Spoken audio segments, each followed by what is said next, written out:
Réparer Mayotte, sur les chantiers de la reconstruction. Le 14 décembre 2024, l'ouragan Chido dévaste l'île de Mayotte, causant d'importants dégâts humains et matériels.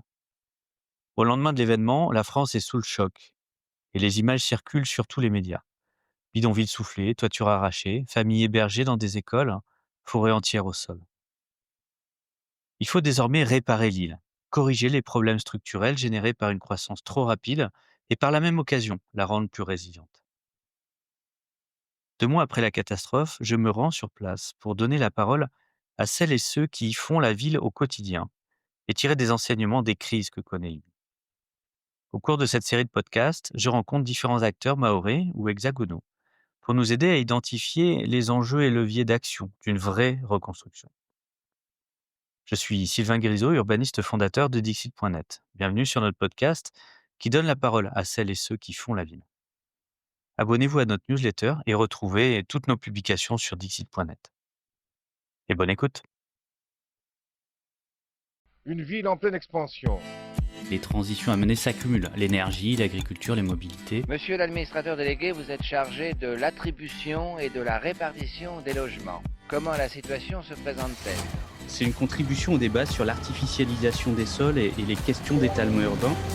On a privilégié la machine, la matière et l'énergie par rapport à l'être humain. C'est pour ça qu'on ne recycle pas bien les téléphones. And then perhaps the defining trend of the 21st century is population growth. On a une responsabilité sur l'épuisement des ressources et une responsabilité sur la perte de biodiversité. Chaque échec qui va permettre la prochaine fois de faire mieux et chaque échec est autant instructif qu'un succès. Des projets d'urbanisme qui sont indispensables du fait d'une circulation toujours plus intense. Ce plan est un plan que le public notait peut venir voir. Il s'agit du plan de sauvegarde dedans. Si on est une grande part du problème, on est forcément une grande part de la solution. On va peut-être couler moins de béton et miser plus sur l'intelligence et finalement changer de matière grise.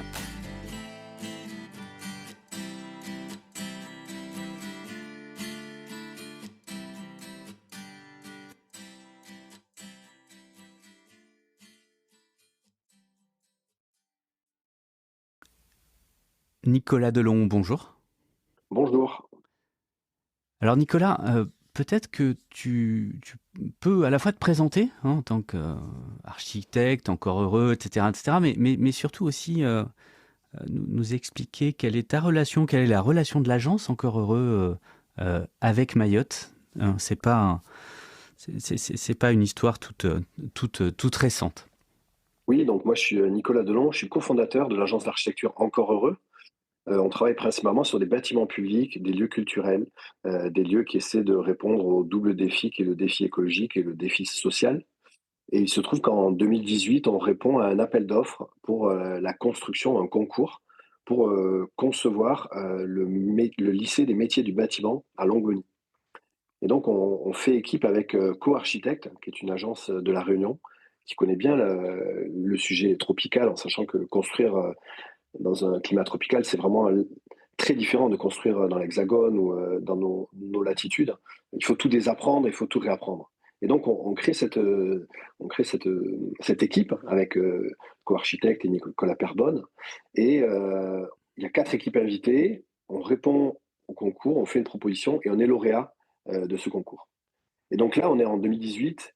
Et donc, dès janvier 2019, on va installer une permanence architecturale avec Lola Paproki, qui va venir habiter à Longoni, qui va prendre une petite maison dans le quartier, dans le village, pour essayer de comprendre ce territoire et essayer de mener à bien ce projet qui est un projet de très grande ampleur. C'est le plus grand lycée de Mayotte et le plus grand lycée de France aussi.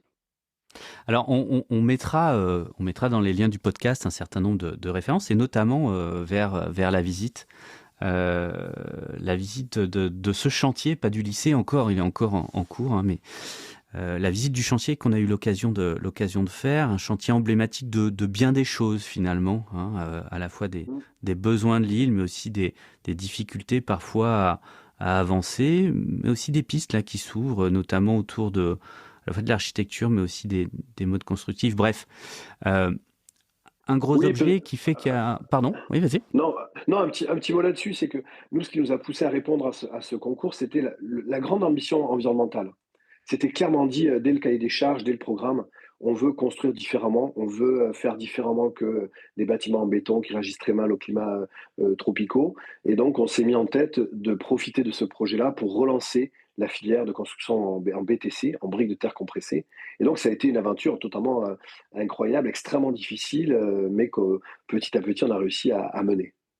Et puis c'est donc en cours, hein, C'est donc en cours, un chantier en effectivement. cours qui a d'ailleurs repris, hein, j'ai pu le constater, après Chido. Alors, si on se parle là, c'est bien ça, parce qu'il y a eu un choc, un instant, une journée, quelques heures, euh, qui ont brisé bien des choses sur l'île, des structures, mais aussi des dynamiques, des projets. Et pour toi, c'est pas voilà, non plus une anecdote, c'est une vision d'architecte, mais aussi de responsable d'une agence, hein, qui a des équipes sur place, et qui a été très impliquée aussi dans les jours, dans les semaines qui suivent. Est-ce que tu peux peut-être nous raconter ça? C'est-à-dire Chido vu depuis l'Hexagone, mais quand on a des liens aussi étroits que ça avec l'île, et puis les jours et les semaines qui ont suivi. Oui, ben c'est assez. On n'est pas préparé à ce type d'événement. Ça, c'est la première chose. Moi, j'avais jamais vécu ce type de situation. Et c'est vrai que là, j'ai regardé les derniers messages que j'ai de l'équipe, c'est le samedi à 8 h du matin, où on sent que ça va être gros, mais on ne sait pas encore. Il y a une sorte de déni aussi de la puissance du cyclone. Et ensuite, on va être sans nouvelles jusqu'au lendemain à 15 h. Et donc, on va avoir ce temps-là un peu inquiétant de savoir qu'est-ce qui se passe, à quelle échelle les choses se sont passées. Et ensuite, de jour en jour, on va prendre la mesure de la profondeur, on va dire, de la catastrophe, de sa profondeur dans le sens où rien n'a été épargné. Les bâtiments, les arbres, les coraux, les bateaux, les infrastructures, et aussi, on pourrait dire, les psychés, quelque part. C'est-à-dire qu'on a clairement un territoire qui a vécu un traumatisme, où la totalité du territoire l'a vécu. Ce qui est particulier, par exemple, on a eu des grandes inondations à Valence, mais on va dire que la zone de catastrophe était limitée à l'aire urbaine de Valence, ce qui ne veut pas dire que ce n'est pas traumatisant, mais là, on est sur un territoire qui a été traversé par cette catastrophe. Et moi, les retours que j'ai eus, c'est que chacun restant en vie se dit, en fait, je suis le seul survivant et tout le monde est mort. Donc, il y a vraiment ce traumatisme assez fort. Et c'est vrai que nous, la position qu'on a eue, c'était d'essayer de répondre à 8000 km et de soutenir autant que faire se peut, d'envoyer du matériel dès qu'on a pu avec Florence Aubenas qui est venue pour le journal Le Monde, où on lui a donné des éléments dans sa valise, des choses de première nécessité, et ensuite essayer de voir quels seraient les besoins et comment on allait pouvoir accompagner. Et je pense que c'est vraiment ce mot-là, accompagner plutôt que aider, parce qu'en fait, je pense qu'on ne peut pas aider des gens dans une situation comme ça, on peut que les accompagner et faire en sorte d'être présent. Et donc moi, je me rends à Mayotte à J+21. C'est très intéressant d'ailleurs de voir que chaque jour dans une catastrophe est extrêmement différent. C'est-à-dire que dans les premiers jours, on n'a pas d'eau, et ce qu'il faut, c'est de l'eau. Ensuite, on n'a plus d'électricité, et comme ça, on va avoir la somme des manques. Et j'ai vraiment mesuré que ce qui pouvait être une urgence le jour 12 devenait totalement absurde le jour 14 ou le jour 15. Et ça, c'était aussi quelque chose d'assez particulier quand j'arrive à Mayotte à J21.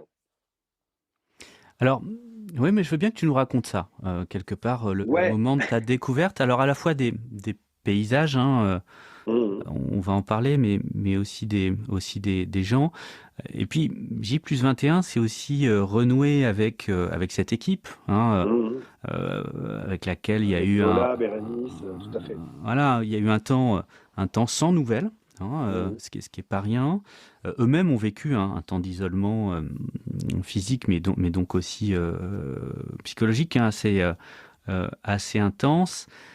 Et puis à J+21, ils étaient la profession, hein, les professions autour de l'acte de bâtir étaient. Ils étaient en action, quoi. Étaient déjà en action. Ouais, je veux bien que tu nous parles de ça et de ce que ça fait d'ailleurs derrière une organisation d'équipe. Ouais, c'est vrai que moi, quand j'arrive, je suis vraiment fortement choqué par l'échelle des destructions, mais je suis d'autant plus choqué par le fait que les gens me disent, Non, mais en fait, tout va bien parce que il y a 15 jours, on ne pouvait pas passer sur cette route, on n'avait pas d'électricité. Et donc, il y avait une sorte d'acceptation de la catastrophe, déjà à J21. Et donc, moi, j'étais là, mais en fait, comment ils peuvent me dire que tout va bien alors que tout est éclaté, tout est en vrac, tout est en miettes.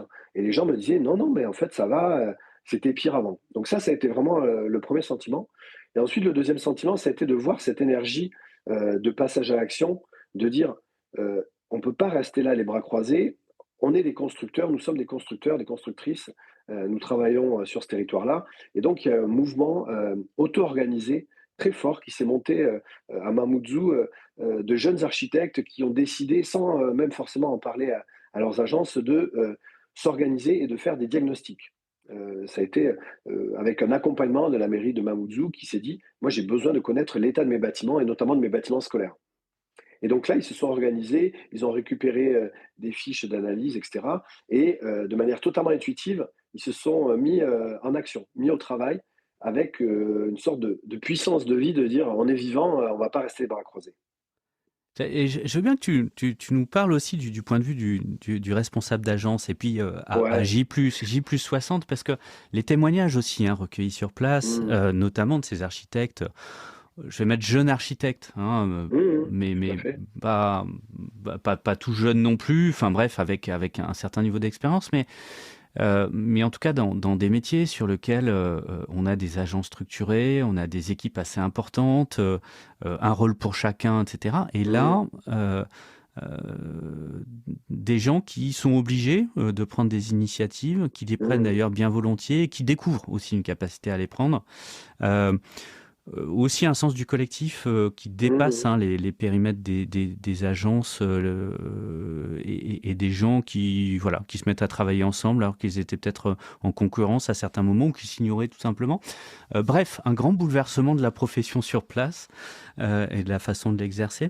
Est-ce qu'aujourd'hui tu sens encore des traces de tout ça? Est-ce qu'aujourd'hui ça rentre aussi dans vos réflexions sur la suite? Évidemment que ça a été un moment un peu de vérité où à la fois cette auto-organisation a été assez exceptionnelle. Je pense qu'elle a été rendue possible à la fois par la force de caractère de ces architectes qui ont décidé de travailler à Mayotte, aussi par le sentiment qu'on les soutenait, on était derrière eux. Et c'est vrai que cette énergie-là, elle a été de courte durée. Parce que on va dire que les affaires reprennent le dessus, les chantiers repartent, etc. Donc, moi, j'ai le sentiment que le potentiel qui a été exploré n'est pas forcément valorisé et on est un peu désemparé pour savoir quoi faire de ça. Donc, moi, je pense que c'est très important de considérer que ça a existé et ça existe. Et je pense que c'est un appui pour la suite. Par contre, aujourd'hui, j'ai pas la vision, j'arrive pas à identifier qu'est-ce qui pourrait donner suite à cette énergie-là. Quand on connaît la complexité de travailler à Mayotte, la complexité des chantiers, la complexité de mener à bien les projets en cours.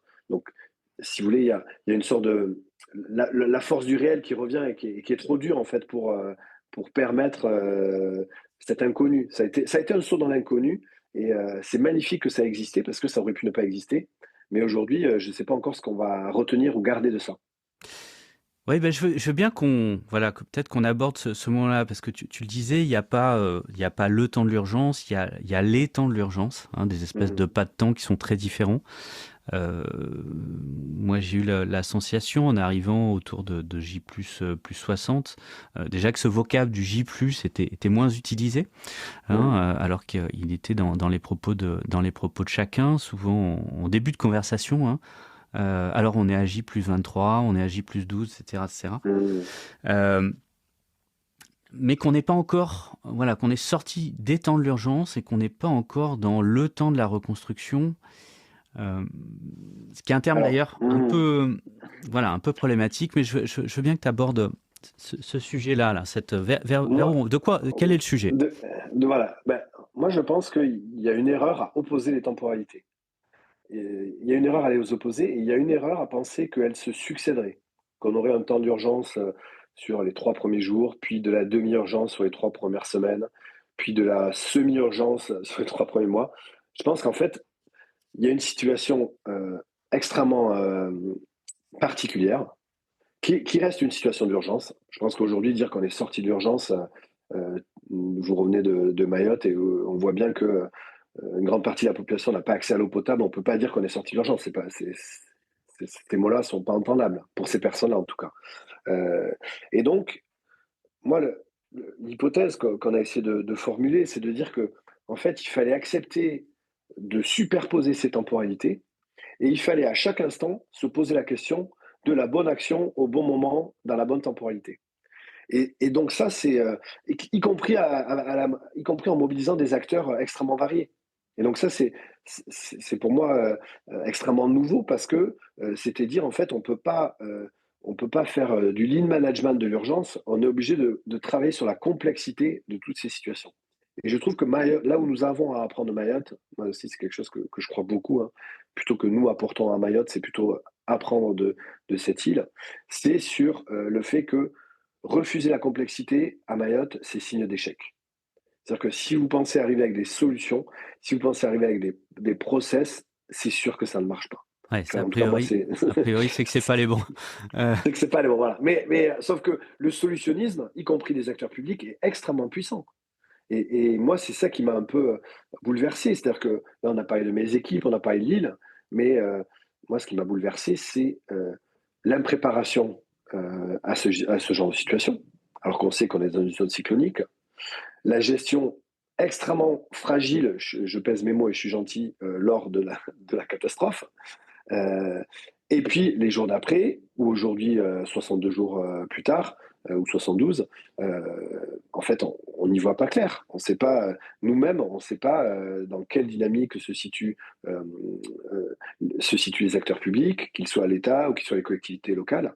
Et donc, pour moi, il y a vraiment une espèce de voile sur notre difficulté à accepter la complexité. Et je pense que c'est ça que Mayotte nous apprend en premier lieu. Je sais pas si c'est clair, mais Ouais, puis d'autant plus que cette complexité, elle préexiste au cyclone. C'est pas, absolument. Il n'y a pas du tout une logique de choc qui vient bouleverser un état des lieux qui fonctionne bien. Et il faut retourner à la normale, hein, ce que pourrait sous-tendre ce terme de reconstruction. Reconstruction, ouais, exactement. On est à la fois sur une dynamique extrêmement vive, voire violente en termes de croissance. Plein de problématiques structurelles qui viennent s'empiler les unes sur les autres, et puis oui, une difficulté à agir aussi, hein, tout simplement. C'est pas juste l'ampleur des problèmes, c'est une forme d'incapacité à trouver les solutions. Tu t'es coltiné ces questions-là autour de Longoni et d'autres projets. Qu'est-ce qu'on en retient en fait, hein? C'est vrai que le mot reconstruction, moi, il me pose souci parce que c'est ce que vous venez de dire sur l'état avant Chido était absolument pas idéal. Et donc, vouloir revenir à un état préexistant qui n'est pas un idéal, c'est un peu perdre son temps.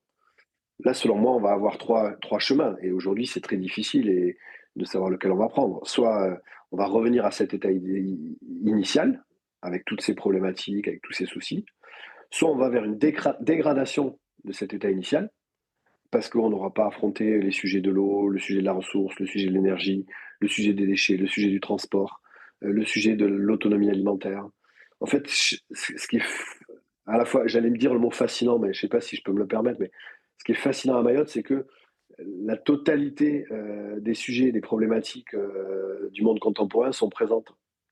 Depuis la problématique historique, coloniale, religieuse, sociale, écologique, alimentaire, matérielle. En fait, il n'y a pas un sujet qui n'est pas un sujet de demain qui ne soit pas présent à Mayotte. Et donc, pour finir, soit on revient comme avant, ce qui déjà ne marchait pas bien, soit c'est pire qu'avant, ce qui est quand même une option, parce qu'aujourd'hui, je ne vois pas d'éléments qui indiqueraient qu'on est capable de faire mieux qu'avant.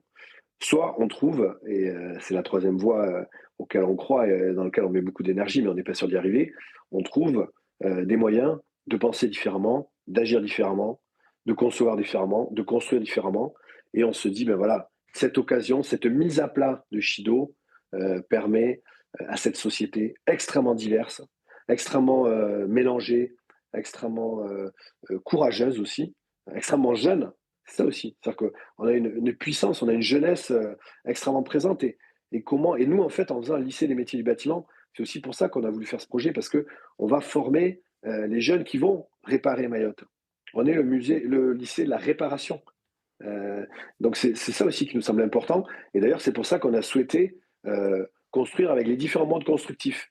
C'est-à-dire qu'on a un bâtiment en bois, BTC, métal, BTC, béton, BTC, tout bois, tout métal. Et donc ça, c'était aussi pour montrer que ces différents modes constructifs avaient chacun des avantages, des inconvénients. Et moi, si vous voulez, la fierté quand même de tout le travail qu'on a mené, c'est que les bâtiments du LMB, du lycée des métiers du bâtiment, et le gymnase à Kawani, sur lequel on est aussi investi, ont résisté. Donc ça montre aussi qu'on est capable de construire avec des normes anticycloniques qui font qu'avec des vents de 250 km/h, un vent où même les grues qui sont lestées à 100 tonnes tombent, en fait, les bâtiments tiennent debout. Et donc ça, j'ose espérer et j'espère que c'est une source d'espoir, d'énergie collective et d'intérêt général. Moi, je pense que l'enjeu de Mayotte dans sa réparation, c'est vraiment la question de l'intérêt général qui doit être au cœur des préoccupations. Donc c'est pas un retour à la normale, hein, on a beaucoup joué des mots, hein, normal, anormal, pendant le Covid. On va pas en rajouter là-dessus. Il y avait déjà un mode dégradé, hein, et un mode qui se dégradait en amont. Enfin, l'hypothèse en effet d'une continuité de cette dégradation est tout à fait ouverte, hein. Donc c'est une voie qu'il faut pas du tout exclure. Qu'est-ce qui justement, hein, qu'est-ce qui pourrait faire qu'on glisse dans ce scénario 2, c'est-à-dire une forme d'accoutumance au mode dégradé, voire une dégradation progressive et donc assez discrète, ce qui est quand même la tendance qu'a connue l'île ces dernières années, qui a connu une très forte croissance, mais pas vraiment de développement, hein. Et puis évidemment, on parlera de ce sur quoi il faut s'appuyer positivement, mais c'est quoi les risques ? Les risques, ils sont nombreux, hein. Les risques, ils sont de cette accoutumance à la dégradation. Et d'ailleurs, cette expression mode dégradé, elle est aussi un peu problématique parce que moi, quand j'y étais tout début janvier, dès qu'on disait quelque chose, on disait « Ah oui, mais c'est mode dégradé ». Et en fait, ça justifiait quasiment tout. Il n'y a pas d'eau, il y a des coupures d'eau. Ah mais oui, on est en mode dégradé. Et donc, comme si le fait de nommer cette dégradation la rendait acceptable. Alors qu'on pourrait dire, non, ce n'est pas acceptable. Moi, j'ai des anecdotes totalement hallucinantes.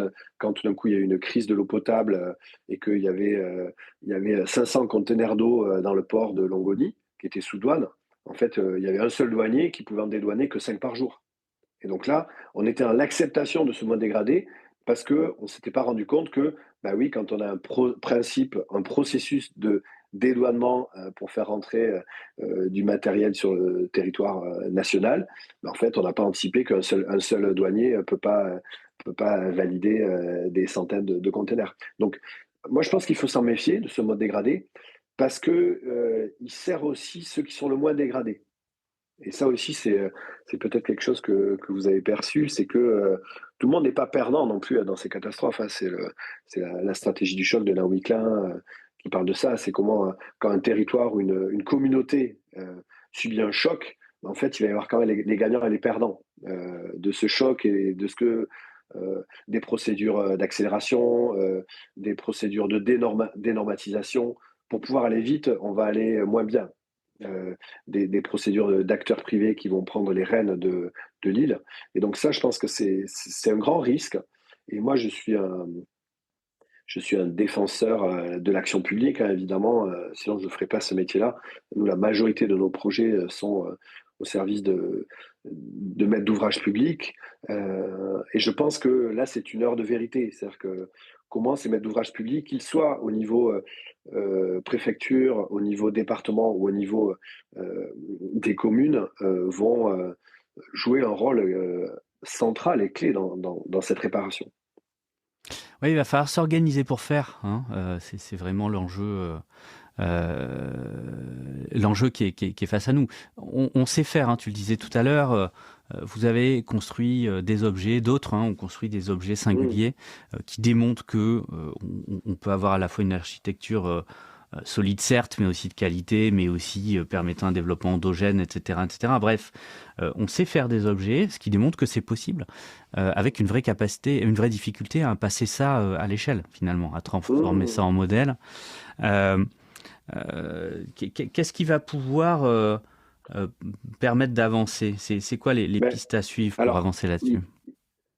Plusieurs pistes, plusieurs intuitions plutôt, parce que je suis pas certain de tout ça. J'ai le sentiment que la complexité du quotidien de Mayotte nécessite aussi d'avoir des relais en hexagone qui viennent faire des appuis, qui viennent faire des rotations, qui viennent soutenir, accompagner ce qui est fait sur place. Ça, c'est une hypothèse qui peut poser question. Est-ce que c'est à nous, dans nos bureaux, avec de l'eau potable H24, de penser ou de dessiner ce qui est bon pour l'île. Mais moi, ce que j'ai vu, c'est que ce lien fort entre nos équipes, entre nos compétences, on a posé un formulaire là qui a été rempli par 500 personnes avec des gens aux Antilles qui avaient vécu Irma, etc. Et on voit qu'on a quand même une richesse technique, une richesse stratégique gigantesque. Et donc, une piste, c'est de dire comment cette richesse-là, on peut la mettre au service de Mayotte et des Mahorais et des habitants de Mayotte. Voilà. Ensuite, la deuxième, c'est faire dans les 6 mois qui viennent ou vraiment dans un temps court, des démonstrateurs, de montrer c'est possible, on peut faire différemment, voilà comment on peut faire. Parce que le plus grand risque, le plus grand péril, c'est l'accoutumance. C'est l'accoutumance au mode dégradé et c'est en fait qui va rejoindre en plus une défiance démocratique gigantesque. De dire, mais en fait, on nous a promis la Lune. Il y a eu des milliards, plus ou moins, on ne sait pas, des millions qui ont été mobilisés, mais on n'en voit pas la couleur, on ne sait pas où ça va. On a vu le sujet du détournement de l'aide alimentaire. Enfin, on est vraiment aussi dans un contexte de défiance. Et à propos, moi, je ne veux pas remettre en cause ceux qui ont cette défiance-là, parce que je pense qu'il y a un devoir d'exemplarité.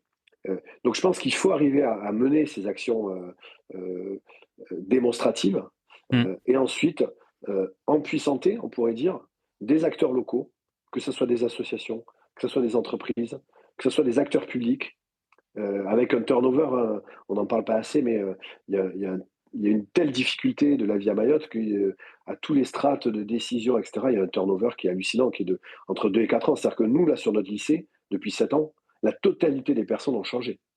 On n'a pas un seul acteur qui est là depuis le début. On est les seuls à être là depuis le début. Donc il y a aussi... et ça, je trouve que ce qu'on pourrait subir comme étant un désavantage, on pourrait en faire un avantage. On pourrait dire, en fait, il faut que le projet soit tellement fort que quelle que soit la personne en charge ou à la tête de telle ou telle organisation, le projet a une forme d'autonomie et se porte tout seul, s'autoporte. Et ensuite, on a des acteurs publics ou des entreprises qui viennent soutenir ce projet-là. Oui, c'est intéressant. C'est évidemment non, c'est pas du tout évident. Il y a vraiment une clé autour de l'organisation, autour des financements, autour des modes constructifs, autour de la technique, autour de la norme, etc., etc. Mais avant tout, autour des femmes et des hommes qui font sur place, qui font sur place en permanence, à distance, de façon ponctuelle ou autre. Une difficulté à faire venir, une difficulté aussi à faire tenir dans des conditions quotidiennes au-delà du cyclone qui sont complexes, qui sont pas du tout évidentes, avec aussi des niveaux d'engagement, et on l'a vu, y compris dans vos équipes, des niveaux d'engagement importants qui peuvent aller trop loin parfois. Donc voilà, c'est un élément central, faire venir, mais faire durer aussi, faire tenir, faire que ce soit viable, et une piste intéressante. Et c'est vrai qu'on a des gens présents sur place qui tiennent par le projet, qui tiennent par l'engagement, aussi la capacité. La difficulté, mais aussi la capacité à faire, c'est-à-dire être très très proche du réel, très très proche du concret, et puis quelque part au quotidien pas avoir de doute sur l'importance de son boulot, de ce qui est fait. Ouais.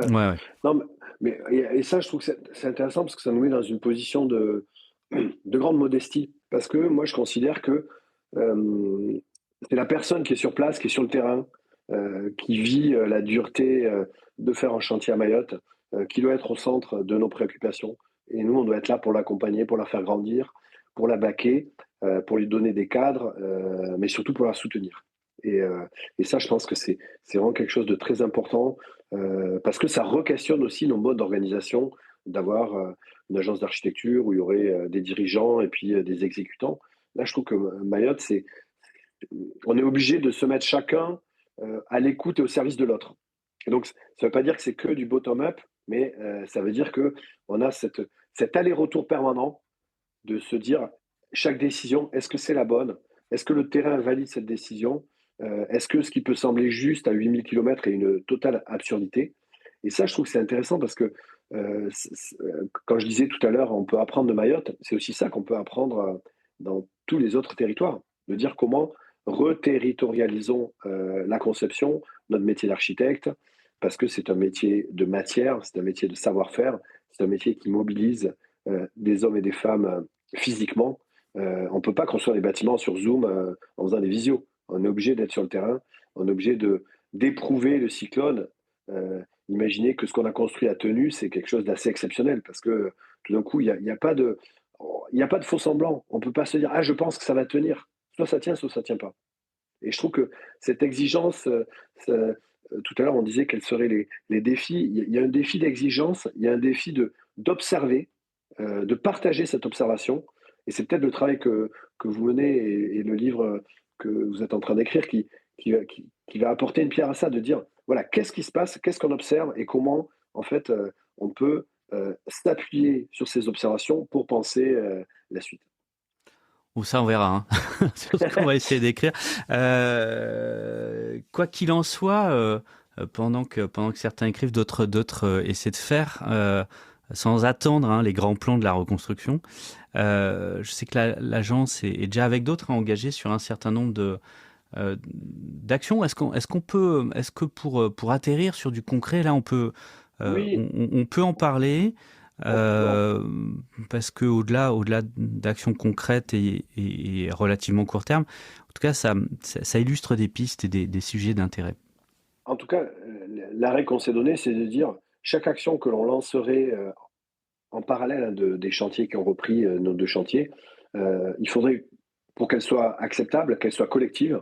Donc, ça veut dire qu'elle soit avec une somme de parties prenantes et qu'elle puisse être de petite échelle quelque part dans une maîtrise opérationnelle. C'est-à-dire qu'on ne va pas se lancer dans résoudre l'eau potable à Mayotte.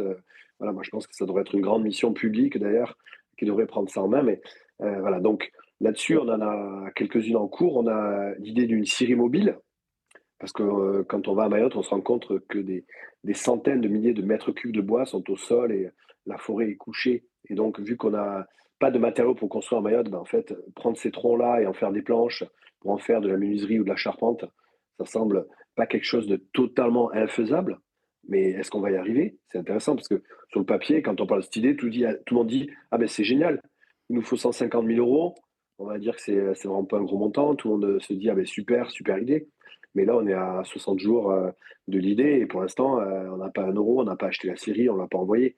Il faudra 2 mois pour la faire transiter depuis Marseille. Donc, bon, voilà. Donc ça, c'est le premier projet, en tout cas, de petite échelle.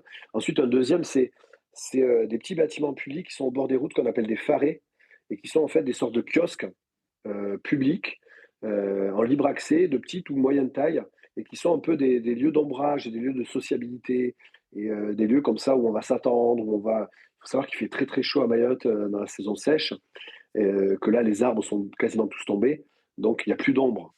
Et donc là on s'est dit avec un groupe, une association qui s'appelle Un Pas de Côté, de jeunes architectes présents à Mayotte, on s'est dit que ça pouvait être un projet de petite échelle, mais qui aurait du sens d'aller voir les communes. Il y a 17 communes à Mayotte et de leur proposer de réparer les pharés et d'en faire des chantiers participatifs avec les habitants, avec les enfants, avec les gens du coin, pour être capable. Un pharé, c'est 4 poteaux et une toiture. C'est pas très compliqué.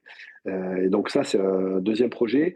Et puis un troisième projet, ou en tout cas une nécessité, parce que je pense que suite à une catastrophe, il faut plutôt parler en termes de nécessité. Qu'est-ce qui est nécessaire?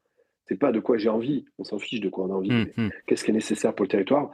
Et là, moi, après avoir passé 2 semaines sur place et j'y retourne dans quelques jours, ce qui me semblait indispensable, c'est d'avoir une cartographie des différents acteurs, des différentes actions, des différentes compétences. Et donc là, on réfléchit à une sorte de plateforme numérique qui permette d'identifier très simplement et de savoir que telle entreprise est capable de faire tel type de mission sur tel territoire, etc. Donc une sorte de quelque chose qui semblerait évident et qui là aussi devrait être porté par un acteur public de l'intelligence collective, on pourrait dire. S'il y avait un ministère de l'intelligence collective, c'est lui qui le ferait. Ça se saurait, ça se saurait. Ça se saurait. Bon voilà, donc en fait c'est des tout petits projets et peut-être certains les trouveront anecdotiques, mais pour reboucler sur ce que je disais tout à l'heure, que je pense que si on n'est pas capable de montrer que les choses sont possibles dans une échelle de 6 mois, en fait Shido aura disparu et on se retrouvera à 1 an après Shido et puis en fait il ne sera rien passé. Oui, oui, des actions qui, quelle que soit leur ampleur, démontrent que les choses avancent, hein, et qu'elles avancent dans un sens qui sont pas simplement un retour à la situation initiale, Absolument. mais bien un cran vers l'amélioration du quotidien, de la vie des uns et des autres sur l'île. Nicolas, voilà, l'engagement de l'agence, hein, c'est au travers de ces pistes-là, et puis évidemment des projets menés sur place, des projets singuliers, hein, dont on mettra les différentes références dans le lien du podcast, et puis on suivra, hein, l'avancée de tout ça. Je suis très impatient de voir le résultat à Longoni notamment, hein, parce que je pense qu'au-delà d'un objet architectural, ça peut inspirer beaucoup de choses sur place. Nicolas, merci beaucoup. Merci pour votre invitation et merci pour ce travail nécessaire sur Mayotte. Voilà, au revoir. Et à très bientôt. Au revoir.